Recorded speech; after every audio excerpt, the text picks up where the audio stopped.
Naku, kaya pala parang nagdadahilan or may mga kondisyong hinihiling itong kampo ni Marcoleta doon sa kanyang pagyayaya ng debate kay Senior Associate Justice Retired Antonio Carpio.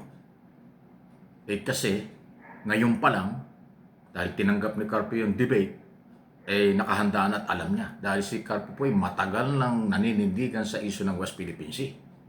Pero ngayon pa lang may paparinig ako sa inyo. Umpisa pa lang, nilecture na. Wala pa yung debate. Pero ngayon pa lang, mayroon na hong sinasabi na tila nakalimutan o hindi alam ng senador ang issue sa West Philippine Sea. Ito ang sinasabi ni Justice Carpio.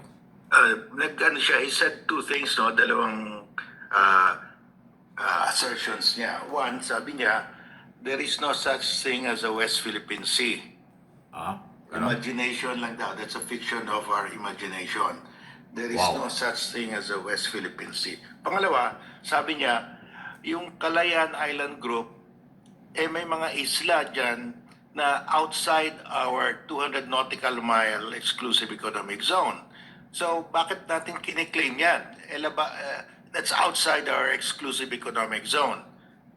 So, sabi ko, okay, let's discuss this. Let's debate on these two issues. Ito lang, dalawa lang. Ang position niya, that's West Philippine Sea is just a figment of our imagination. Yeah. So, ang sagot ko niyan, West Philippine Sea is in a law. Philippine Maritime Zones Act that was approved when he was a congressman, a party list congressman. May definition doon ng West Philippine Sea. So Wow, meron palang ganun. it legally exists because we have defined it in a law. Even before the Philippine Maritime Zones Act was passed and enacted into law by Congress, si President Aquino III issued administrative order naming the western side of our maritime zones the West Philippine Sea. So, dalawa yan. May administrative order, tapos na-formalize yan into a law. So, it exists. Nasa batas natin. It was passed by Congress and by the Senate. So, hindi mo ma-deny. It exists. Legally, it exists. Yeah, okay. Yung second issue Opo. na yung katulad ng Pag-asa, Loita, these are islands of the Calayan Island Group that are outside our 200 nautical mile EEZ. Sabi niya, labas yun sa EEZ natin, so bakit natin claim yan? These are different issues. Yung territorial issue and maritime issue, iba yun. Yung arbitration sa Hague decided on the maritime dispute. It did Okay. not decide the territorial dispute. That's one. Second, kahit na sa exclusive economic zone ng country A, pwede magkaroon ng island territory ang country B. It's not incompatible. Nangyayari yan. Ang daming, that's common. So, Ayan o. So, ang linaw. Justice, retired justice, associate justice, Antonio Carpio. Kaloko na. Kabisado niya. Paano makikipagdebate dyan yung mga naniniwalang ipamigay na lang yung kalayaan? Kaya pala lately parang biglang nagbago. May mga demand para makipagdebate.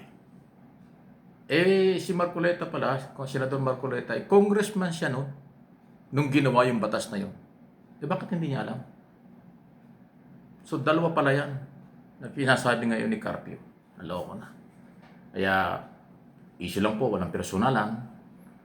Huwag kayong magsawa dito sa isyong ito. Patuloy nating ipaglaban kung ano ang tama sa ating paniniwala na aayon sa batas. Ang Pilipinas hindi kailangan presidente lang o military lang ang magtanggol nito. Dapat kasama ang Pilipino. Dapat kasama ang mamamayan. Dahil pag naagaw sa atin yan, sa paniniwala ng mga pro-China at ang Chinese government, kawawa ang mga mahirap na mga mangingisda.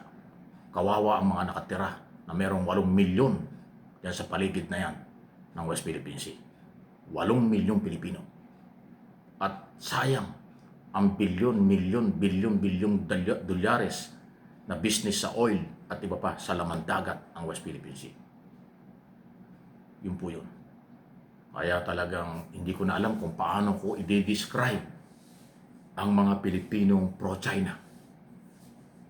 Parang hindi sapat na sabihin natin baka bayad sila o baka tinulungan sila sa nakaraang eleksyon o baka pinipinance ng China yung kailang mga ginagawa. Hindi yun eh. Hindi lang yun. Ang kaduda-duda. Talagang yung pagkataksil ay lutang na lutang. Saan ka nakakita? Only in the Philippines talaga. Sa ibang bansa, ang Chinese government at ang Chinese yung kanilang mamamayan, nagkakaisa sila sa kung anong gusto ng kanilang bansa. Dito lang sa atin sa Pilipinas, na yung gusto natin, hinaharang ng kapwa Pilipino. Ang Vietnam, ang Indonesia at iba pang bansa nagkiklaim dyan sa South China Sea, sa karagatang yan, nagkakaisa sila. Pilipinas lang talaga ang nakakahiya ang mga Pilipino, hindi man lahat kakaunti sila. Nag-iingay sila para ipagtanggol ang China laban sa Pilipinas. Nag-iingay sila para maliin ang posisyon ng gobyernong Pilipinas at itama ang kagustuhan ng China.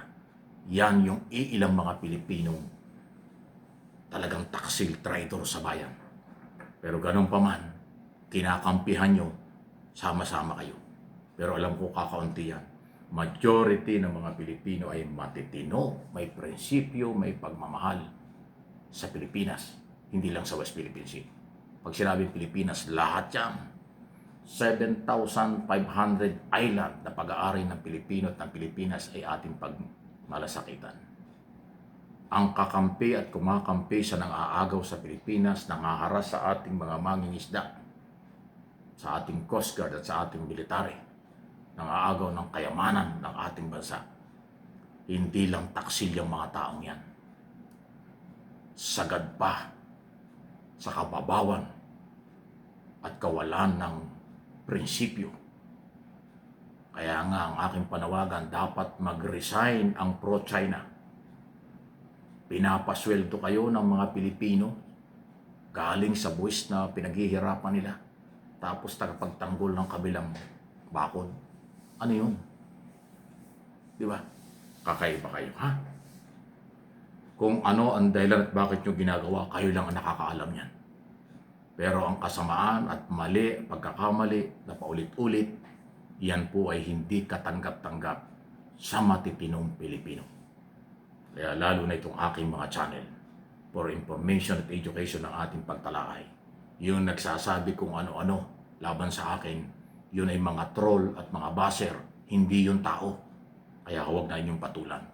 Ang mga baser at troll, hindi yan tao, hindi yan Pilipino. Kaya huwag na natin patulan sila para hindi ka mahawa.